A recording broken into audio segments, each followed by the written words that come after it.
Hello everyone, welcome to Movies with Matt. I'm your host, and we are going to talk about some movies. So the movie we're going to be talking about this week is the animated film Puss in Boots: The Last Wish. This is the sequel to the original Puss in Boots, which came out probably like 11 or 12 years ago. So the premise for this film is Puss in Boots, played by Antonio Banderas, is going on various adventures, and he's very like, oh, heroic, oh, I'm going to save the day in here and whatnot. But he finds an issue in his life, realizing that he had 9 lives, but he lost 8 of them. And he's at this point of his life where if anything happens to him, he's permanently dead. He realizes that and he's shocked and he's scared. He doesn't know what to do until he hears about a shooting star that comes down and it can grant him one wish. And he's like, oh, I'm going to take it. Whereas various other characters in the film also hear about this one last wish and they want to try to get it as well. So you get to see various new characters, some familiar characters in this film, and they all around.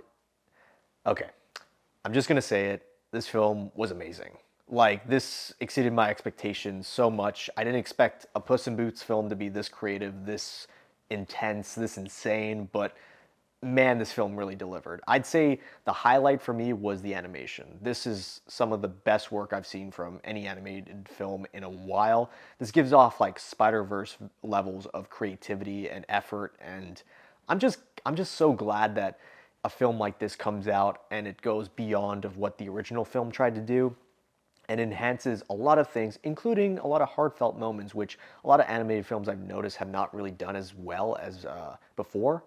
Felt like Puss in Boots is in the same reign, or at least this film is in the same level as like Shrek 2 in terms of its creativity and jokes and heart. And I'm just so glad of that. It really gives off that wonderful environment that I love in these films. And even with its more personal and more sad moments, it does it really well in contrast to its funny and creative and laugh out loud moments. It is a kid's film, but it's a kid's film done right. It's one that teaches you something, and it's got a really nice message at the end, which I'm so glad it had. And yeah, overall, it's a really good time, and I'm hoping this film gets nominated for an animated film, animated feature. I hope it wins a lot of awards. It really was a great highlight for me, and it really makes Puss in Boots an enjoyable character too. I didn't really care for the first film all that much, so it's not like you have to walk into this one expecting to know the lore. If you're just watching it, blank slate, it's still a great film. It's really, really enjoyable, and that's why I'm giving Puss in Boots: The Last Wish a 4 out of 5. Personally, I really love this film. It exceeded my expectations a lot.